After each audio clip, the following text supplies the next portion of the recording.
Ladies and gentlemen, welcome back. We are pleased to welcome Sergeant Major Denver Dill of the West Point Band, who will be discussing how music has shaped our national narrative. Ladies and gentlemen, Sergeant Major Dill.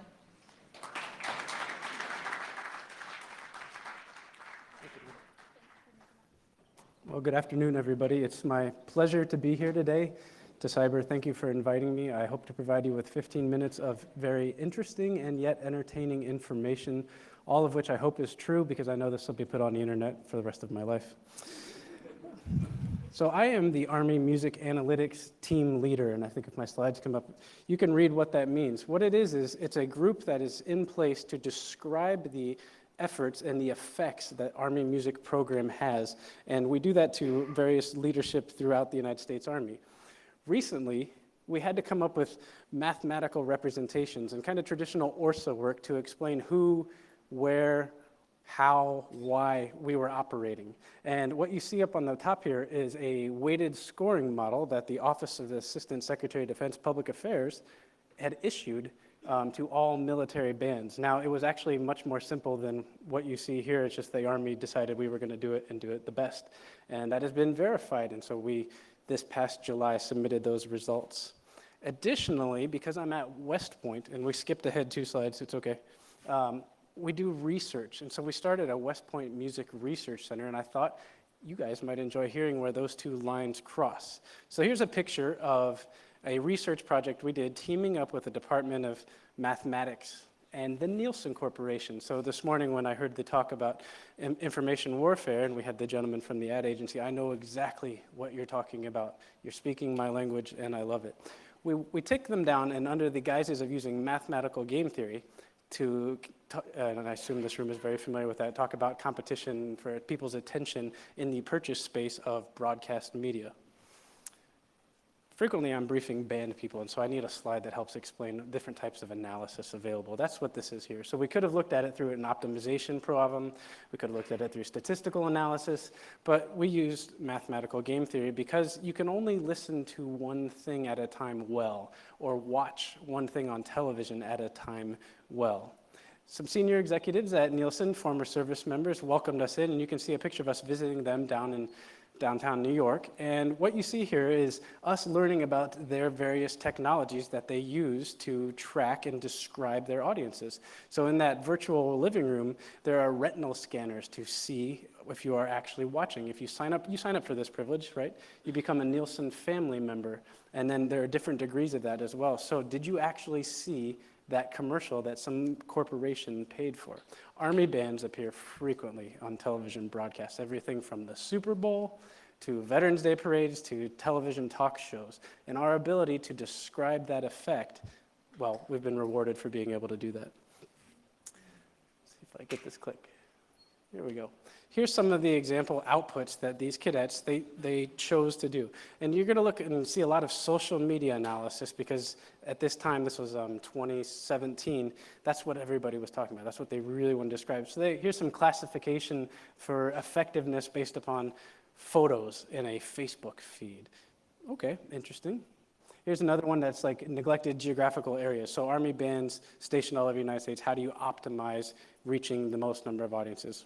Very interesting.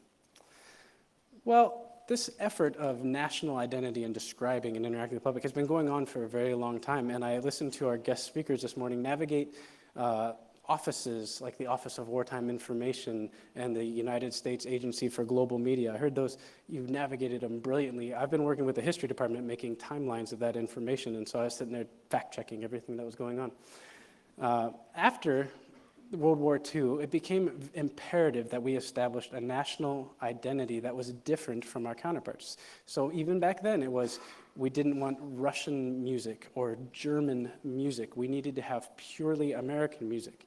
And the State Department looked to jazz musicians to become those ambassadors. So you see Louis Armstrong in Egypt. You see Dizzy Gillespie in India. These are men being ambassadors representing the great things that the United States could do while in a time that they were not actually being accepted evenly throughout the country, if you think about that. Well, we also have Pete Seeger. and everybody knows a Pete Seeger song, but I wanted to show you just how ubiquitous folk American music has become. So if I click the next button, I believe we will have a video. Perhaps the greatest song ever written about our home is the father of American folk music, Pete Seeger, his grandson, Tyler. Lead us, Pete. You sing it with us. We'll give you the words. When I was walking that ribbon of highway, as I went walking that ribbon of highway, I saw love me, and in the skyway, I saw Bruce Springsteen and Pete Seeger. Born in the USA, this land was made for you and me. That is clearly what's being communicated there. Well, you can expect that other countries would replicate our efforts, and they have. We look to South Korea, and they had a monetary problem, and they received funding in 1997 from the International Monetary Fund that they repaid within 5 years. The citizens even voluntarily had their jewelry melted down to help repay that debt. The president then at that time decided that he would invest specifically in cultural pop identity, a $500 million investment. I didn't know about that as a musician, but I did hear of Gangnam Style, right? And then today, as I told you, I assess Army Band, so sometimes that's Twitter scraping or other social media efforts. I learned about BTS, which is the current hottest. I see some smiles from people much younger than me. So you're familiar with BTS?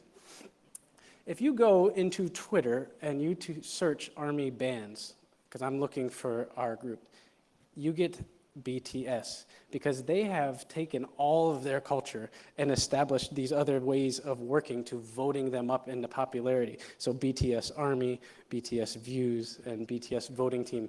People are so dedicated to these K-pop performers that they're helping make them more popular. They're upvoting them. They're literally buying billboards in their hometowns trying to get them to attend. Very, very important. Because of the internet and because of craftsmanship, we have a global community now. So I just explained some of our national identity and how it was also recreated by another country. There's a global identity that's represented by the internet today. And I feel like this shirt and this video are part of that internet thing. We're looking at a person clearly using a phone, wearing a wolf shirt, and I was told I should check the Amazon reviews on that. But what I know that I want to impart to you is this is a master musician. And so what I want you to know is he's going to start speaking, and it's called conical. And it is a way of speaking to teach you how to understand some of these rhythms. At the same exact time, he's going to be moving his hands and clapping, which is used to teach tabla drumming.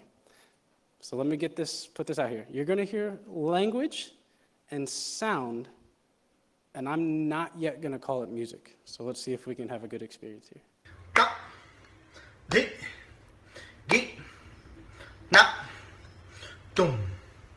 Ta, ti, ki, na, tum.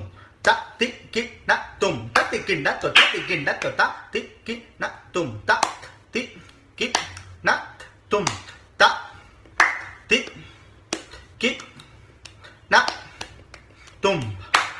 Dim, nakata dim, betakata dim. Tadi kata kata dim, kata dim, betakata dim, betakata dim, betakata dim, nakata dim. Tadi betakata dim, betakata dim, betakata dim, nakata dim, takata dim. Tadi kata dim, takata dim.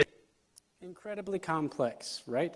But because it's so good and so complex, the internet starts to take over. Now we're in a space where time no longer matters. So I can obsess and learn what you just showed me to death. And here we have it. You have Mono Neon. His name is actually Dwayne Thomas Jr. He was a child prodigy bassist. He was one of the last bassists for Prince. An exceptional performer, but let's not overlook the obvious. We're wearing a ski mask. For any musicians in the room, the bass is played backwards and upside down. Enjoy. Ka, di, gi, na, tum. Ta, ti, ki, na, tum. Ta, ti, ki, na, tum. Ta, ti, ki, na, to, ta, ti, ki, na,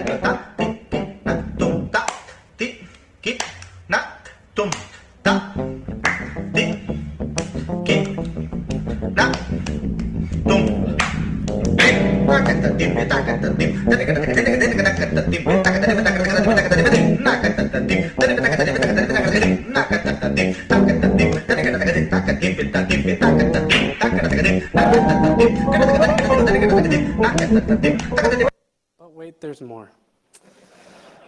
So now that we all have heard what we might start to say is the tune, I expect you to start singing along. Now for me, this is the intersection where it starts to become specifically music, because while the bass behind it works for Seinfeld, I need a beat. I need something I can dance to.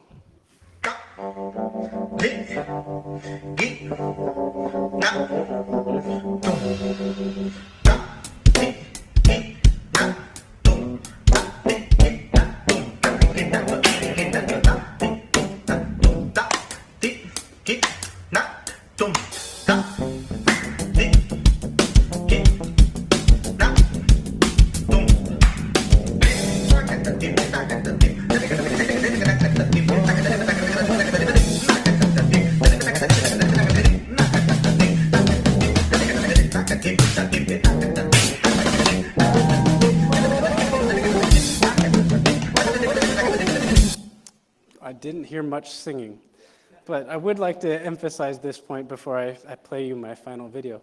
It's because of their craft. It's because these people are experts at what they do. That sense of professionalism at whatever your skill set is, that's something that musicians take incredibly seriously. What we do is, and we become socially awkward because of it, we take ourselves and we shut ourselves in rooms, and then we just keep track of everything we don't like about the sounds we're making. And you do that for years, and then you walk out and you're still maybe not at that level. So I want to try to inspire you a little bit, and I want to say that there's always more, and that culture transcends boundaries, and that's why the arts are great. Please enjoy a short 1.5-minute video that I think takes it from sound to signaling all the way to music, and it's all because of expertise. Thank you for having me.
Thank you so much.